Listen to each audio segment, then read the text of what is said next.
¿Qué tal amigos de Dos Hunter TV? ¿Cómo están? Muy buenas noches, bienvenidos una vez más a este programa de Platiquemos de Medicina. Hoy de nueva cuenta con nuestro director general, el doctor Fidel León. Fidel, gracias nuevamente No, al por platicar contrario. con nosotros de una manera sencilla, clara. Y pues hoy un tema que creo que causa ¿Polémica? mucho escozor, sobre todo con los médicos veterinarios, porque bueno, auditorio, vamos a hablar esta noche de algo que está como que retomando un impulso porque ya existía desde hace tiempo, pero estaba por ahí medio escondido. Hace años atrás hubo una polémica acerca de los auxiliares veterinarios, ¿no? Auxiliares en los establecimientos médicos veterinarios y que, pues bueno, muchos colegas tuyos señalan que esto no pudiera ser posible porque pues no son quien para formar a un veterinario, pero no es que sea un veterinario, es solamente un auxiliar del establecimiento veterinario en estos servicios que prestan.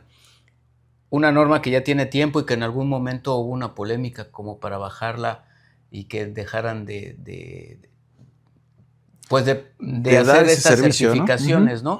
Que es, hay que señalar que, bueno, esta norma está dentro de los estándares de competencias laborales que tiene el gobierno de México a través del CEP-Conocer y que, bueno, lo que busca es precisamente crear personal que apoya estos centros veterinarios. Sí, parte importante de esto, y yo creo que aquí vale la pena hacer una pequeña pausa y entender el por qué, ¿no? Porque como en todas las profesiones, no solo en la medicina veterinaria, en todas las profesiones, pues solo la persona que obtiene un título y una cédula puede desarrollar cierto tipo de actividades. Por ejemplo, si tú eres ingeniero civil, pues puedes desarrollar obras civiles, ¿no? Si eres arquitecto, puedes hacer cierto tipo de actividades dentro del desarrollo de la construcción, establecer estructuralmente algún proceso, ¿no? Si eres médico veterinario cirujano, pues podrás hacer, médico cirujano, puedes hacer cirugías. Si eres cardiólogo, pues ver el corazón.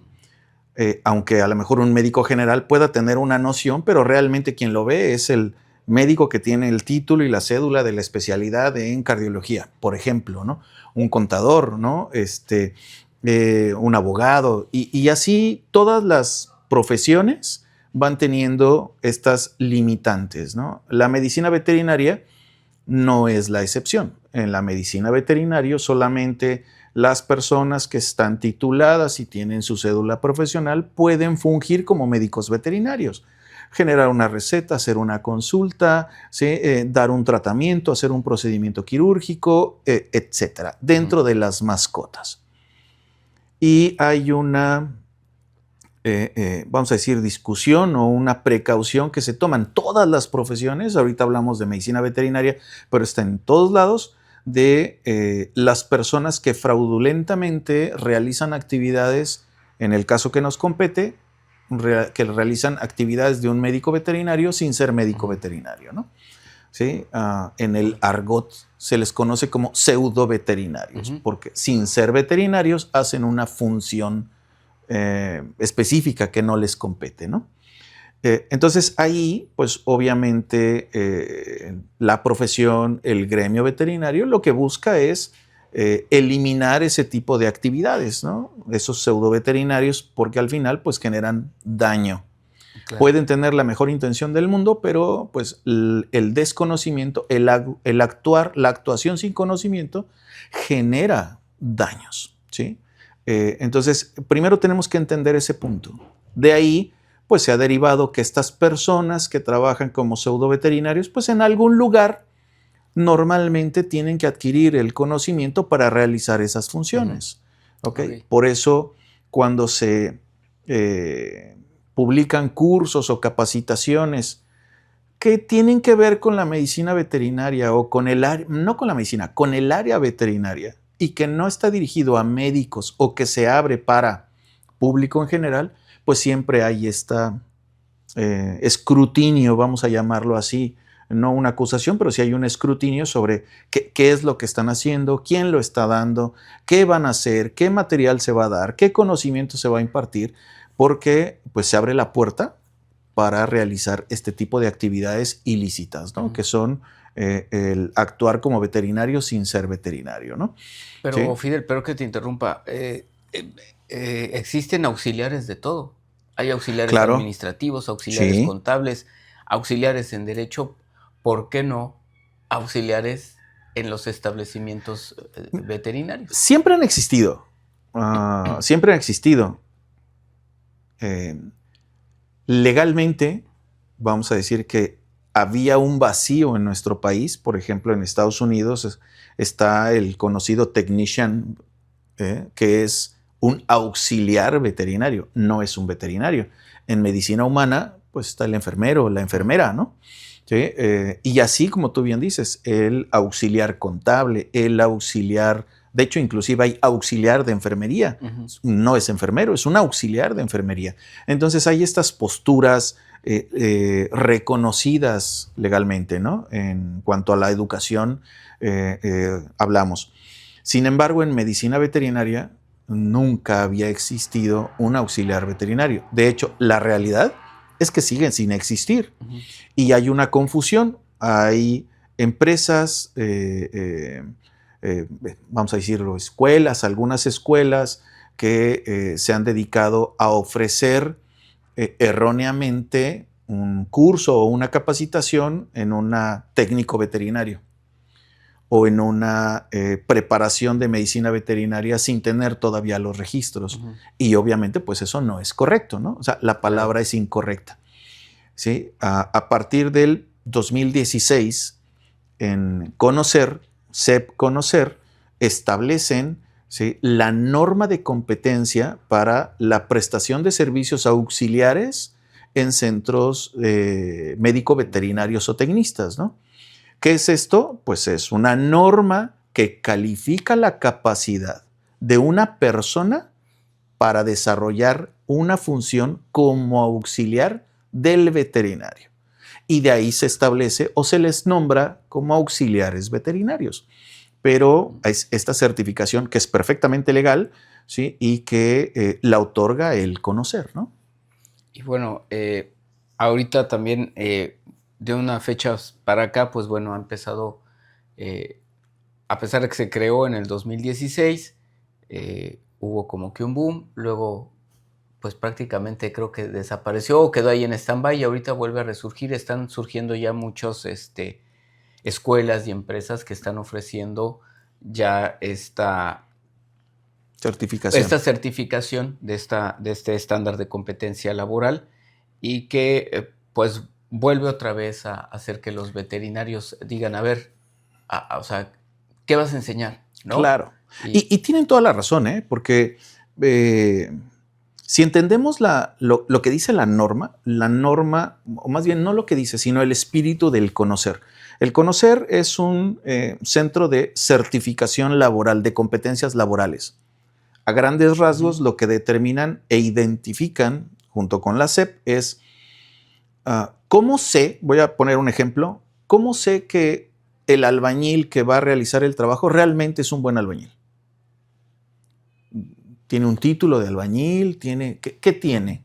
Entonces, intentan establecer mecanismos estandarizar, ¿no?, donde podamos profesionalizar ciertas actividades para las cuales no hay una escuela, no hay un título, no hay un documento, ¿sí? Y entonces determinan un estándar analizan la profesión, determinan un estándar y dicen, para que el albañil sea un buen albañil o podamos decir que es un, no sé, maestro albañil, tiene que hacer dentro de sus labores cotidianas estas actividades.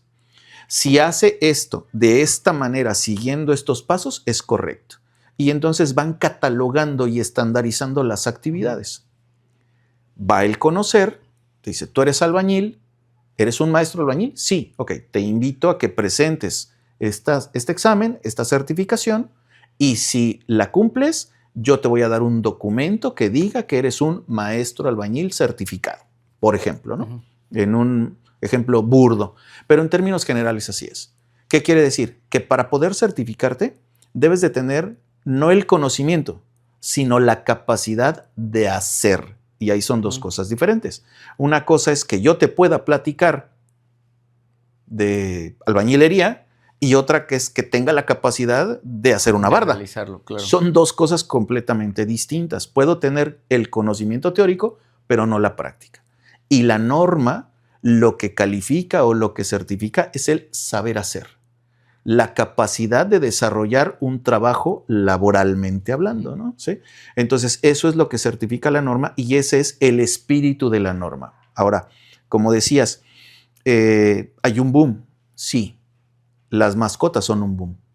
El desarrollo de las mascotas, el papel que juegan las mascotas hoy en la actualidad dentro de la sociedad, en el núcleo familiar, ha cambiado muchísimo. Estamos en un proceso evolutivo y esto todavía va a cambiar mucho más. La sociedad estamos aprendiendo a que esas mascotas formen parte de nuestra vida y de aquí se pueden abrir N cantidad de corrientes, ¿no? Pero lo que sí es una realidad es que estamos en un proceso evolutivo. Al estar en este proceso de evolución y las mascotas tomar un lugar diferente, preponderante en el núcleo familiar, pues entonces la necesidad de los servicios es mayor.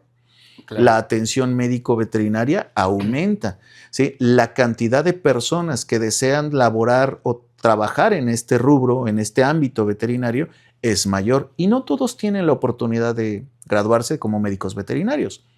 ¿Y la capacidad también? ¿No? Sí. Porque, bueno, vemos unos que no servimos. Pero y me incluyo para a veces es, tú lo quieres hacer, pero económicamente no tienes la capacidad de estudiar la carrera. Tienes que trabajar, entonces no puedes trabajar y estudiar. A lo mejor, bueno, tienes la capacidad económica, quieres, pero pues fuiste y presentaste y quedaste en el lugar 1001 y solo aceptaron 1000, ¿no? Entonces, pues por más. ¿Sí? Y así sucede con muchos. Entonces, el ámbito veterinario, laboralmente hablando, no es solo médicos veterinarios, es todo un núcleo de personas que trabajan alrededor de la medicina veterinaria. Y nosotros como médicos, en nuestras actividades diarias, necesitamos ayuda. A ver, vamos a subir al perro. Sube al perro a la mesa, sube a la mascota a la mesa. Ayúdame a agarrar a la mascota. Ayúdame a poner un catéter. Ayúdame a bañarlo. Ayúdame a recibir al paciente en la recepción. Todas esas son actividades de auxilio para un médico veterinario. Y la norma del conocer certifica esas actividades. La prestación de servicios auxiliares en un centro médico veterinario zootecnista, ¿sí? Que lo divide en diversas áreas, ¿no? En quirófano, en consulta, en hospitalización, en administración, en recepción, en imagenología, o sea, en todas las actividades que necesitamos. El que yo le enseñe a una persona a aprender un ultrasonido y capturar sus datos, no lo hace un veterinario, un veterinario o no lo hace un especialista en imagenología, ¿no? El que yo le enseñe a una persona a, por ejemplo, canalizar a un paciente, ponerle un catéter en la vena, ¿sí? No lo hace médico veterinario, lo hace una persona capaz de ayudarme en una serie de actividades, ¿no? El trabajo veterinario lo hace uno, es como... Estos auxiliares, perdón que te interrumpa, en ningún momento estarán dando consultas. No, no, no. En ningún momento estarán determinando la cantidad de suero o la cantidad en miligramos que le corresponde a un perro para una pastilla o para algo. No. Eso... No, eso lo hace un médico veterinario. Sí, claro. Determinas y bueno, será, a ver, ¿le vas a dar una pastilla de esto? ¿Le vas a dar tantos miligramos de esto? Eso sí. O sea, medicar propiamente, dar la pastillita... pasarle un suero, eso sí lo pueden Imagínate hacer. Que tú eres propietario de tu mascota que viene y se enferma y entonces yo te digo a ti, te doy tu receta, a mí me pagas una consulta y te vendo un medicamento y te digo, le vas a dar esta pastilla, media pastilla, cada 12 horas por 14 días. ¿Eso te hace médico? No, para nada. Ok, entonces si yo a un auxiliar, a mí me pagas una consulta y te vendo un medicamento y te digo, le vas a dar esta pastilla, media pastilla, cada 12 horas por 14 días. ¿Eso te hace médico? No, para nada. Ok, entonces, si yo a un auxiliar, ¿sí?, en mi instalación le digo, ok, le vas a dar esta pastilla cada 12 horas, no le estoy enseñando a ser médico, le estoy dando la misma indicación que te doy a ti como propietario para que lo hagas en tu casa. La diferencia es que lo hace en la instalación, ¿no? Okay. ¿Sí? Entonces, son actividades de auxilio. Sí, eso sí, si yo quiero que un auxiliar haga la revisión de un paciente y me diga qué tiene, entonces ya estamos cometiendo un error, ¿no? ¿Sí? Entonces, son las actividades que tienen que hacer y la norma lo que certifica, te repito, lo que certifica son las actividades de auxilio que requiere un médico veterinario, como un enfermero o como una enfermera ayuda. Cuando tú vas a consulta, no te recibe el médico. Te recibe una enfermera en la entrada, anota tus datos y te dice, pásele por aquí, te pesa, te mide la presión, te toma la temperatura, te toma la frecuencia, todos tus datos básicos generales los toma. Y ya que los tiene, los anota en una hoja, se los pasa al médico y el médico te da la consulta, ¿no? ¿Sí? Entonces es algo similar. Obviamente, pues el gremio, pues vamos a decir, está ciscado, ¿no? Si se vale la palabra, porque pues sí, hay muchas actividades que se realizan fuera de este marco. Y desafortunadamente dentro de este boom, pues ha habido N cantidad de escuelas que tienen la capacidad de otorgar cursos y bajar estas certificaciones del conocer y dan cursos teóricos donde les enseñan o les hablan de enfermedades, ¿no? Les hablan de enfermedades, les hablan de cómo darse cuenta de esta enfermedad, de cómo o cuándo aplicar una vacuna, ¿sí? Y esa información no es la que un auxiliar requiere, porque esa información no te va a permitir la capacidad de que tú vayas y puedas agarrar a un paciente de forma correcta, algo tan simple como agarrar a un paciente en una mesa para que el médico vaya y pueda aplicar una vacuna, por ejemplo, o pueda tomar una muestra de sangre, ¿sí? Y el 80% de éxito para tomar una buena muestra de sangre es la sujeción del paciente, y eso no necesita hacerlo un médico, lo puede hacer un auxiliar, ¿no? Pero eso no se aprende en un aula, eso se aprende en la práctica. En la práctica. Entonces, el espíritu de la norma debería de llevar a que estos auxiliares realmente no se sienten en un aula a recibir mucho conocimiento, sino a realizar el trabajo para el cual se quieren certificar, que es práctica. Debería de ser 100% práctico, porque, te repito, ese es el espíritu de la norma del conocer, ¿no? Sin embargo, la teoría también es importante. Ah, no, sí, súper, ¿no? Es básica. Y como mencionas, no solamente estarán en una consulta prestando su ayuda, estarán también en la parte administrativa, porque también, bueno, tendrán que saber cargar en el inventario los medicamentos, descontarlos, conocer tal vez pues la movilidad del almacén, ¿no? De primeras entradas, últimas salidas, etcétera. Entonces también aprenderán a bañar perros, a secar perros. Así es, ¿no? Cortar uñas. Cortar uñas y que al final... ¿Cómo hacer la llamada a un cliente? ¿Cómo recibir a un cliente en el mostrador? ¿No? O sea, la realidad es que... Cómo cobrar con los diferentes métodos de pago que existen. Así es. Y todo lleva a que al final esta persona que está tomando esta...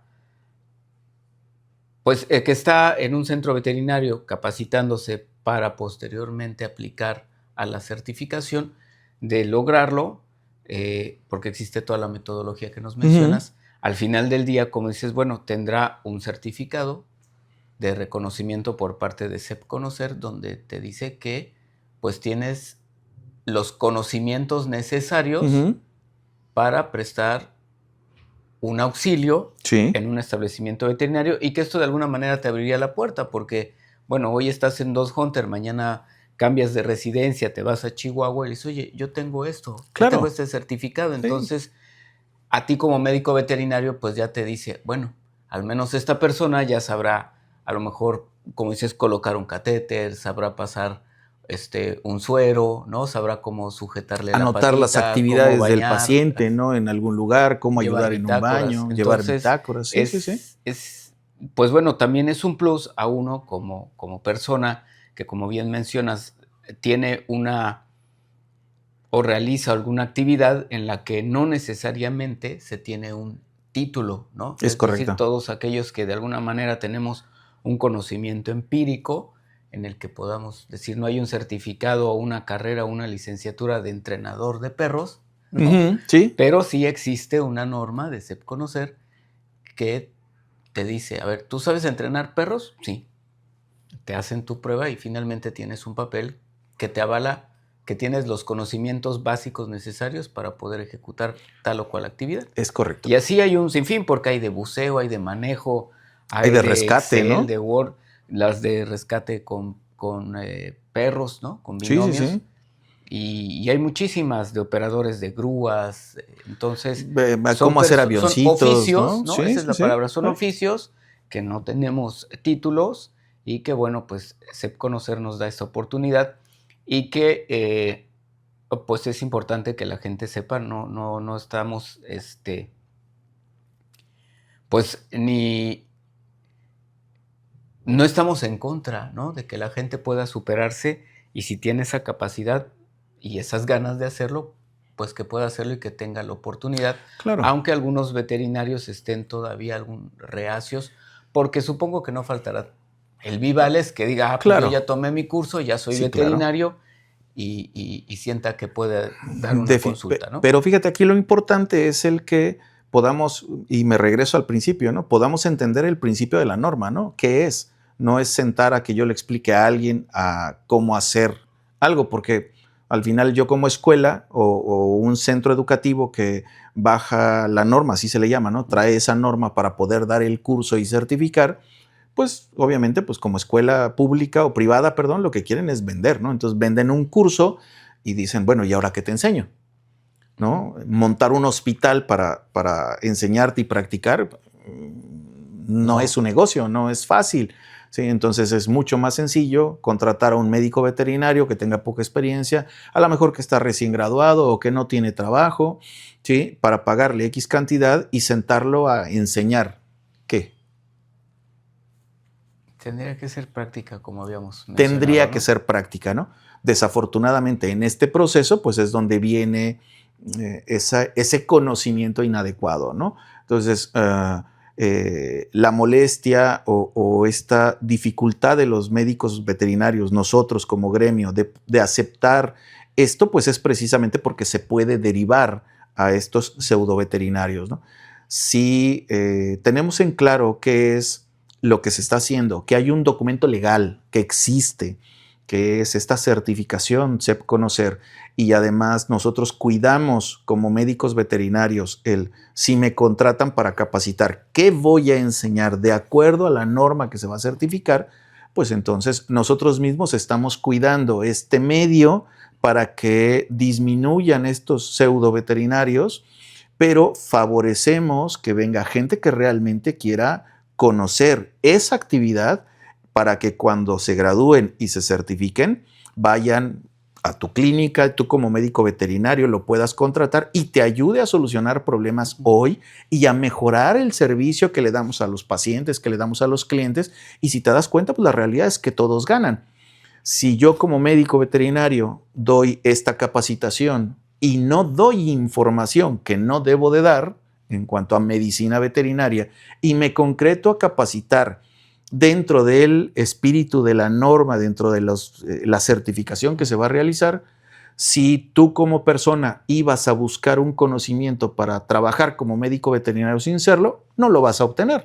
Lo más seguro, claro, pues es que solito te vayas porque no vas a querer pagar algo que no te va a servir, ¿sí? Entonces, desde ahí, eso sirve como un filtro, ¿ok? Así que nosotros mismos como veterinarios podemos ir cuidando ese aspecto dentro de todos los ámbitos diferentes que como médicos nos competen, ¿no? Y como resultado, pues obtendremos personal capacitado que nos pueda ayudar y que nos pueda mejorar o ayudarnos a mejorar nuestras actividades en cuanto a servicio, prestación de servicios se refiere, ¿no? Entonces yo creo que eso y este problema de no aceptarlo o ser reacios está más enfocado a eso, ¿sí? Conforme esto vaya caminando, está establecido desde el 2016, estamos en 2024, esto tiene 8 años, entonces está perfectamente establecido, está perfectamente claro que es un documento de certificación legal si nosotros lo aprovechamos y lo cuidamos de esa manera, yo creo que el beneficio puede ser amplio. Para aquellas personas que quieren sumarse al ámbito de las mascotas, ¿sí? Al ámbito de las mascotas, y nosotros podemos aprovechar ese personal para mejorar nuestros servicios en beneficio de la población, ¿no? ¿Sí? Y hacer de esto más eficiente y aprovechar las herramientas de profesionalización y de estandarización que ya existen. ¿Que se pueden mejorar? Seguro. Todo es perfectible, claro. Todo se puede mejorar, ¿sí? Pero ahorita es lo que hay, entonces podemos aprovecharlo y sobre la marcha, pues, ¿por qué no perfeccionarlo? Pero sí está. Y no dudo que en un futuro esto también dé pie, como en otros países, a que existan los famosos enfermeros veterinarios, ¿no? Los auxiliares veterinarios realmente ahí, o que se dé a lo mejor una carrera técnica como técnico en veterinaria o técnico en enfermería veterinaria, no sé, ve tú a saber qué nombre se le ponga en ese momento, ¿sí? Igual y no me toca verlo, pero no dudo que en un futuro eso se dé, ¿no? Eso se dé, y si lo hacemos de buena manera, pues seguro los resultados van a ser buenos, ¿no? Claro, entonces sin duda pues tenemos que estar un tanto abiertos a todos estos cambios que se están dando, como mencionas, pues cada vez habemos más dueños que estamos integrando cada vez más a las mascotas, cuidándolas más, y es un hecho de que, bueno, pues también al llegar a los establecimientos se requiere más gente y tienes que apoyarte en alguien, ¿no? Sería imposible que un solo médico tuviera que estar dando consulta, operando, medicando, claro, cuidando a los hospitalizados. Entonces, es correcto. Pues qué mejor que tener a todos estos auxiliares que no necesariamente estarán en un área clínica, pudieran estar también dentro del área administrativa, dentro de la recepción, bañando. Ellos mismos también van descubriendo qué más les gusta, ¿no? Tal vez alguien le guste, pero diga, no, pues el quirófano no es para mí, pero a lo mejor estar en medicina interna. Fíjate que me ha tocado platicar con algunas personas que están estudiando este proceso, o sea, esta norma, ¿no? Para certificarse bajo esta norma del conocer, y me decían, yo quería estudiar veterinaria, me di cuenta que no es lo mío. Entonces, les sirve inclusive para darse cuenta si realmente es veterinaria o para reforzar, ¿no? Hay quien dice, yo quería estudiar veterinaria y ya que aprendí esto, me doy cuenta que sí quiero ser veterinario, ¿no? Entonces va reforzando también esta parte. Inclusive propietarios de mascotas, tutores de mascotas, que han decidido tomar cursos de este tipo como auxiliares, y no porque se vayan a dedicar a ser auxiliares de un veterinario, ¿no? O trabajar en una clínica, sino simplemente porque quieren mejorar el manejo y la atención para sus mascotas, para su manada, ¿no? Híjole, es como que tú como propietario o tú como persona digas, voy a tomar un curso de primeros auxilios, no sé, reanimación cardiopulmonar. Son cursos que como seres humanos podemos ir a tomar N cantidad de veces en múltiples instituciones, pero no porque tomes ese curso te hace médico o eres paramédico, ¿no? Y tampoco están los médicos peleando porque no les enseñen a las personas a dar un RCP, ¿no? Una reanimación cardiopulmonar, ¿sí? Al final, creo que como profesionales entendemos que es importante y es necesario que nosotros como médicos no vamos a estar siempre en el momento, en el tiempo adecuado o en la disponibilidad adecuada, y los propietarios, los tutores, entre más conocimiento tengan, pues bueno, van a tener un mejor cuidado y en un momento de apremio, pues inclusive pueden darnos el tiempo para que nosotros le salvemos la vida al paciente, ¿no? Claro. ¿Sí? Entonces, yo creo que es algo que, te decía, estamos en un momento evolutivo de la sociedad y nosotros como gremio veterinario, como médicos veterinarios, pues somos inmersos de ese cambio evolutivo. Sí, sin duda. Y por lo tanto, pues va a ir habiendo esos cambios, cosas que nos cuesten un poco más de trabajo entender, algunas que las aceptemos, otras no, ¿sí? En algunas formaremos parte de esa evolución, en algunas diremos, no, yo no quiero formar parte de esa evolución, pero al final la sociedad va a ir evolucionando y en toda evolución tiene que haber cambios. Tenemos que aceptar algunas cosas, negociar otras, ¿no? Formar parte de, iniciar o provocar algunos cambios, oponernos a otros. Es parte de la evolución, yo creo que es parte de la vida, ¿sí? Y estamos en ese momento evolutivo de la sociedad y que seguramente nos esperan cambios todavía mucho más fuertes, ¿no? Sí, definitivamente. Perfecto, Fiel. Pues te agradecemos como siempre que hayas platicado con nosotros aquí de medicina, precisamente de una manera clara. Y bueno, aquí hay pues un punto de vista, por supuesto, cada quien tendrá el suyo, habrá quienes de plano no estén de acuerdo, Claro. Habrá quienes digan, bueno, vamos a darnos la oportunidad de conocerlo, y quienes estamos abiertos a este tipo de cosas. Nosotros nos vemos el próximo martes con más temas de Platiquemos de Medicina.